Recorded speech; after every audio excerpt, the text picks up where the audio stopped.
Hello, this is Randall Root again, and this video is about the exercise 2-5, fifth exercise in the second chapter. In this exercise, guys, you're going to be building a report that looks kind of like picture or figure 2-68. That's the goal here. And the particular data is coming from the analysis server project that you just finished up in exercise 2-4. Now, of course, there's a problem with that. If 2-4 didn't go well for you, in other words, you couldn't, for some reason, get analysis server to receive the project data by deploying it and processing it, then, of course, you're kind of stuck on doing this report piece. That's really kind of a drag, but I would encourage you to just go ahead and continue reading through the exercise and kind of getting the idea. You can even click on the buttons and everything else. In a perfect world, everything is going to go just fine. But if it doesn't, just want to be, please be assured that you'll be able to continue on through the chapters of the book. I get into much more specific information about how to make analysis server work in later chapters. I just didn't think going into all the gory details was appropriate in that second chapter. Sorry about that if you're one of the casualties got caught in the difficulty of the fourth exercise. But so far, I've been trying it out on a lot of people out there, and most people get it to work. Anyway, so exercise 2-5. You're going to make a report, and you're going to use the reporting report wizard that comes with SQL Server Reporting Services. So to do that, you open up the Weather Tracker projects solution that we've been working with throughout this chapter, and you add a new project to it. So you just go through and say a new project, and when it comes up, you choose Reporting Server and Reporting Server Wizard. At that point, you'll give it a name, and it'll launch the wizard. In my little demo on the screen, you can see I've already got it done here because that's the final outcome of the chapter. You may have noticed that in the chapter files, the book files, I actually go ahead and give the completed solution in each chapter just so that you can take a look at what it's supposed to look like at the end. But anyway, once the wizard pops up, you hit the next button and you choose to connect to analysis server. Now, of course, you can pull data from this wizard from SQL Server and a variety of other places. But of course, analysis server is the one we're doing now. And you hit the edit button to make your connection. You type in the name of your computer. Like this one's Northwest Tech -01. Now, let me misspell this. I'm going to go ahead and use the drop-down box down here at the bottom. And it thinks about it for a bit. And then it comes back with a blank. Now, there's no real error message going on, which is kind of unfortunate because I know for a fact that that's not correct. So I'm going to actually type in the correct name, and now watch what happens. So it's kind of unfortunate it doesn't give you a nice, useful error message. But if that comes up as blank, you're not connected.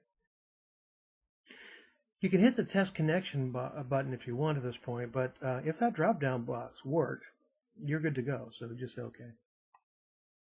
Hitting the next button will advance to the Query Builder option. Here you press the Query Builder button and you start dragging and dropping things over to make the report. Now, I'm going to want the events, the event dates, maximum temperature, and minimum temperature, it looks like, for this report. And of course, if you follow the exercises, you'll see that I tell you to add the project and select the connection, put in the name of your computer, and then in the section down here, step 11, I tell you that you want to expand measures and go through and grab the looks like maximum temperature and minimum temperature, drag and drop. Now, this drag and drop feature is pretty easy to do, but the interface can be a little I don't know, cumbersome perhaps for people just getting started. Once you get a little practice on it, you wonder how it ever really bothered you. But I see a lot of I teach a lot of students in my classes, and some students just find this cumbersome. So that's kind of normal. Just have faith. It's all going to work out. You're going to be able to use this in no time at all. Okay, so the next thing I was supposed to do is go ahead and look for the event icon. It looks like I should have said dim events, expand that, because the event icon is right here. And I drag and drop that in as well. Here's the events such as fog and rain and sun, rain and sun. You can tell living in Seattle, we have a lot of these, don't we? Anyway, now I'm supposed to go ahead and get the event date as well, and that's under here under dim dates. I'll grab that and drag it in as well.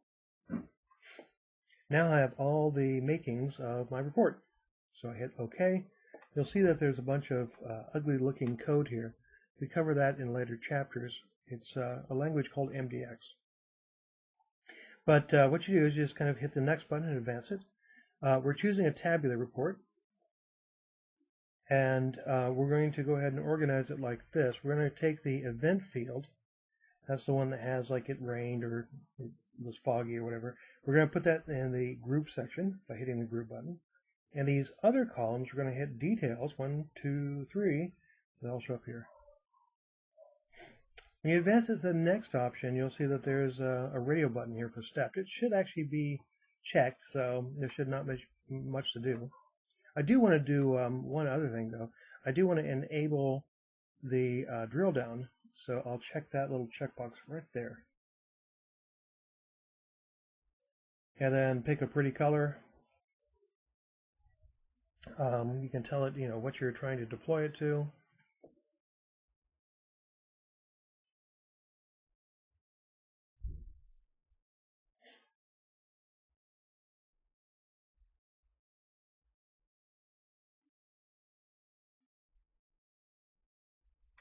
No, it doesn't really matter. It's R2 or later. That qualifies. Anyway, you can hit this and it'll try to connect.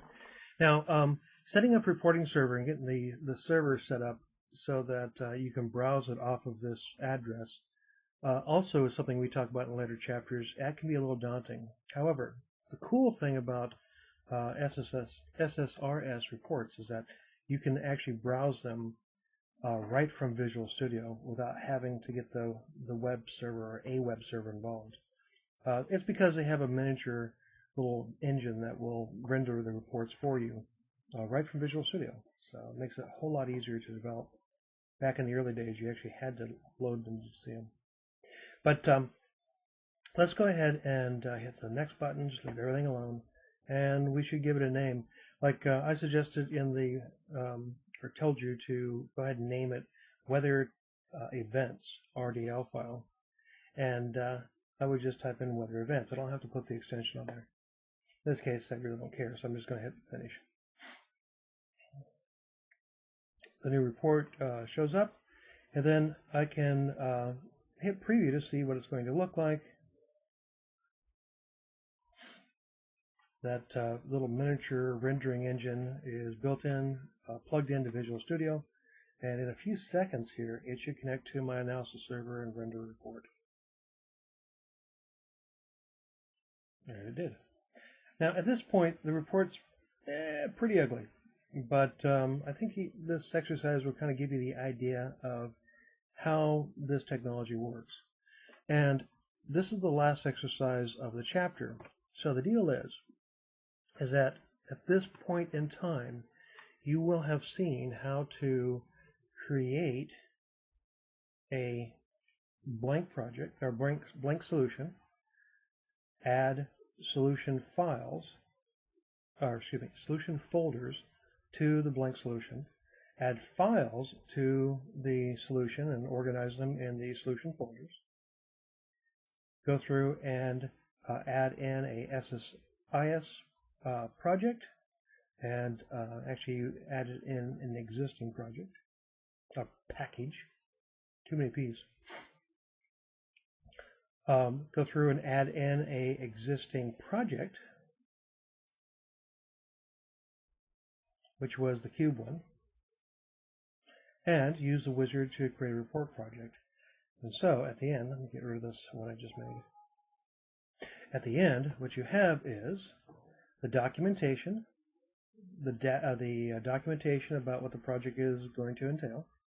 You have a script that, when ran, it will make the data warehouse. You have an ETL process that, when ran, it will go through and fill up the data warehouse. You have a cube that is based off the data warehouse, and you have a report that is based off the cube.